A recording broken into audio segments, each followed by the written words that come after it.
Hello and welcome to Mike's Garage. Nice to see you. What's new? Let's see. First off, we went to the Paradise Road Show last weekend. And I forgot to say, if you haven't already subscribed to our channel, please do. And when you do, be sure and tap on the little notification bell so you'll be notified every time we put up a new video. I almost didn't say that. I was lost. I must have got lost. I've been on this thing all day. It's been kind of driving me nuts. But anyway, what can I say? I just wanted to mention that Mike and I, and heck, a whole bunch of us got to go to the Paradise Road Show in Palm Springs, California last weekend. And it was loads of fun. There was lots of stuff on display and got to hang out with a bunch of friends, and it was very cool. Yeah, I like the place they had it at, too. You like that? Yes, yeah, like that was the, now you can't probably even remember the name of it. Ace Hotel. It was the Ace Hotel in Palm Springs. Yes, it was nice. Anyway, this coming weekend, i.e. this Sunday, is Chopper Fest in Ventura, California. Woo! At the fairgrounds. Maintain. At the fairgrounds in Pomona. And I'm in Pomona, in Ventura. That's not the Pomona Fairgrounds. That's the LA County Fairgrounds. This is Ventura Fairgrounds. Yes. And it's right on the beach in Ventura. It's just the prettiest fairgrounds you ever saw. It's really a nice place to have this. And of course, they've been putting on events in Ventura for years and years. That's Huggy over at the shop and his bunch. They've been putting on bunches of stuff. A lot of people are involved in sponsoring this show. A lot of the big name vendors will be there. It's going to be a really good show. And of course, it's a big tribute to David Mann and his artwork. So there will be a lot of David stuff on display too. So it's going to be a good show, well worth going to. We'll be there. We've got, I don't know how many friends coming in that we haven't seen in forever, and they're going to be there. So by all means, if you possibly can, come to Chopper Fest in Ventura this Sunday. Yes. Okay, moving right along. I mentioned that I was going to have to fix a clutch on a Sportster for this local woman that I know, and she bought this Sportster brand new in 1974. Which I think is pretty impressive. Anyway, it sat around after her husband passed. He used to maintain it for her. And after he passed, it sat around for quite a while. And she took it out and got it serviced, got ready to go again. And somebody didn't do too good. And I don't want to badmouth anybody, so we'll just let it go at that. And she told me the clutch wouldn't work right, and would I have a look at it for her? So I went over and I picked it up yesterday, and I rode it home. And it took everything I had to ride it. My left hand, I don't know how she managed to pull the clutch because it was really hard for me. And the bike just wasn't running well. It wanted to die and all sorts of things. So today I got up, put it up on the lift and had a look at it, and the first thing I found as far as why it wouldn't run very well is the rear wheel was pretty well locked up with its brake. So this is a mechanical brake, the original Sportster brake, and right in there, this is linkage, because this thing has a right-footed shifter and a left-footed brake. And Sportsters were all that way up until, I think it was 1981, that the government passed a law that motorcycles had to all shift on the left and the brake be on the right, the rear brake be on the right foot, so as to standardize things. I guess people were getting hurt. I don't know. I've done so many of them, I'm pretty used to it. So actually, it had been a while. So between the clutch and that and the brake locking up, it was a real picnic riding home. But here is the linkage that goes across from the foot pedal on the other side, and there's a stop that goes in there that is not present. And this whole thing, this rod that's on here, was not adjusted properly. And this whole thing here was just pulled up way too tight because this wheel spins just fine. It's wonderful. So I've got to get into that whole brake setup, which I will tomorrow, because right now we got as far as we could, and Mike came over and said, okay, I'm ready to do a video. So I said, well, okay, we're not quite ready to show everything here, but at least you know what's coming. We're going to lube this chain and adjust it, and we're going to set up that arm right there so it's proper. This is the brake light switch, obviously a mechanical setup because it's a mechanical brake. We'll get all this stuff right. We get done with that, we'll get back on the clutch, which is what the bike came in for in the first place. Is the idle okay? No, it doesn't do nothing okay. No. I'm going to drain the gas out of it and we'll go from there. It's one of those brands of gasoline that does not run motorcycles well. Smell it from here. I know you can. I can too. But we're not going to say that. Okay. We're not bad-mouthing people, okay? Okay. Thank you. So here it is, and I got it open, and gee, the cable is moving smoothly and easily. Is it? So it's not the cable. Yeah, here. Oh, goody. Yeah, it's fine. Oh, goody. It almost took both hands. That's all going to get lubed anyway. You don't assume this is... Yeah. We will go over that. And I also will get into this clutch and see what it looks like. I have a feeling it's just fine. But anyway, here's the brake pedal, which is pretty well bent and bashed, and I think I'm going to modify it a little bit so it's not broken and bent and bashed, and we'll see what we can do with that.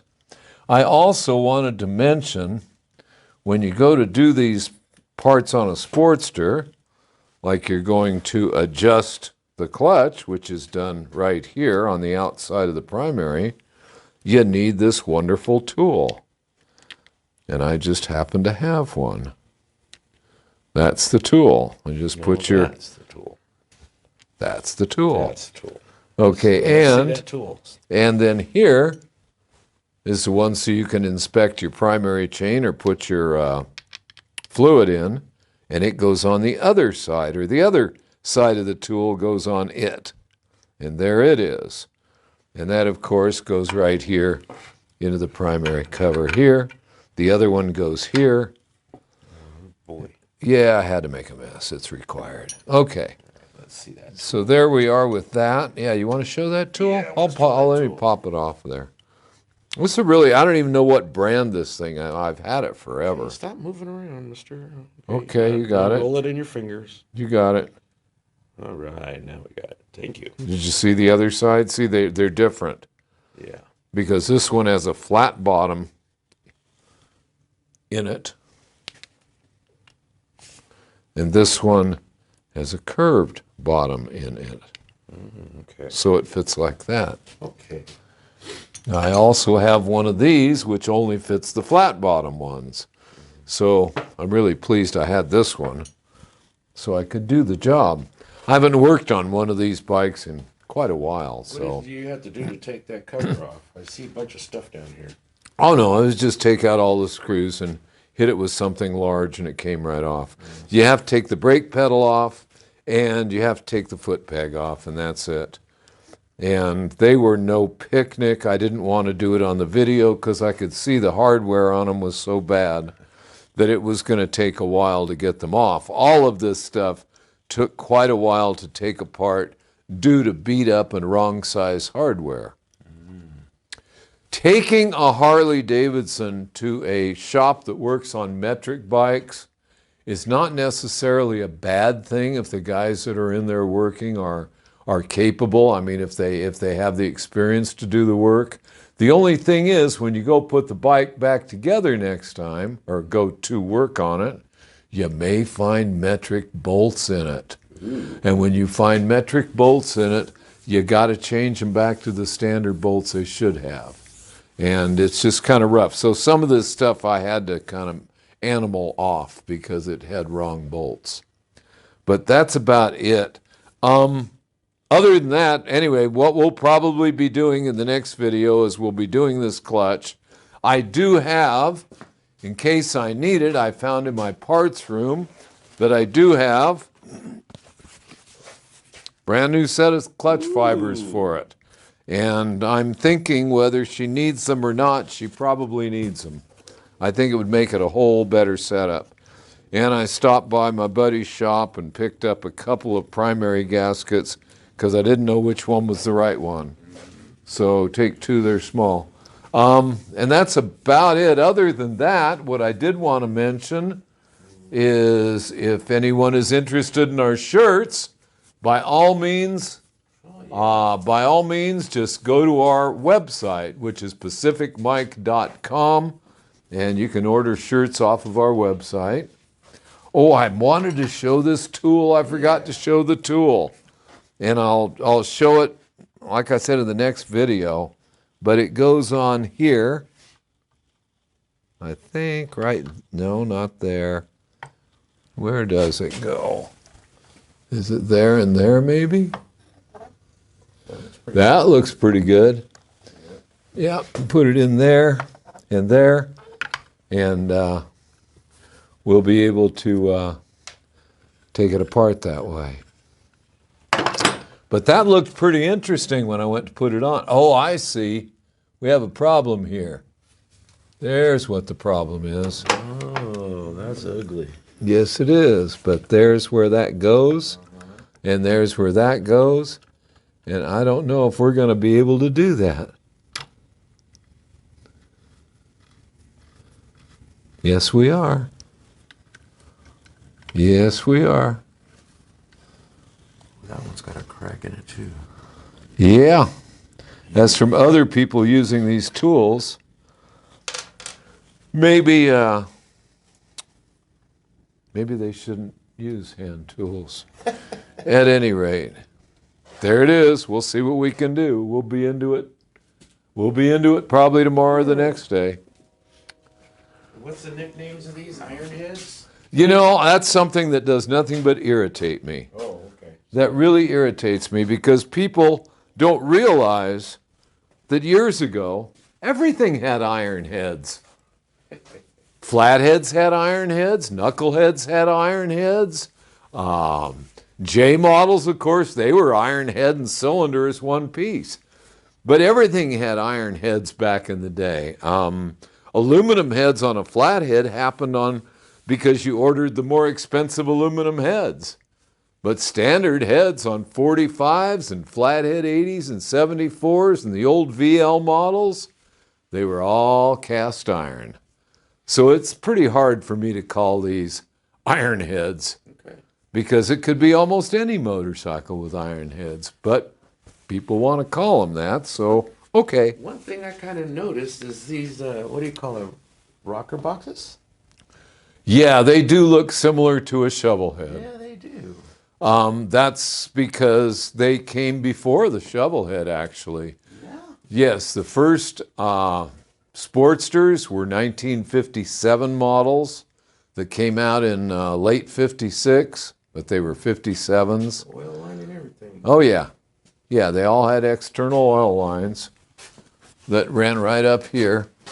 They oil to the top just like a shovel head does, except they have individual lines going up to the top. Oil goes back down the push rod, too. Yeah, yeah. Well, it goes down the cylinders. Oh, okay. There's holes in the cylinders. But anyway, so there it is. I believe this is 1,000 cc's, which would be 61 cubic inches. This is a 74 model. And they were called 900s before that, but they were actually, instead of being 900 cc's, they were 883, just like an 83 Sportster is today. Oh, that's cool. Yes. Yeah, Sportster's been around a long time. Big, long run. I like them. I love them. They have their place. And they're a good running Sportster, puts out lots of power, and they fly. 2006 1200 Oh. really woke me up. Yeah, well, yeah, we kind of put a super tune on that one, if I remember correctly. Yeah. But anyway, that's about it for now. We'll be back on this thing, like I said, in the next video, and I'm going to get busy on it tomorrow. And then we'll see you in the next video. That'll be probably a few days later. And don't forget this Sunday, Chopper Fest. Yes, sir. So until then, till the next video, and hopefully at Chopper Fest, we'll see you out on the road.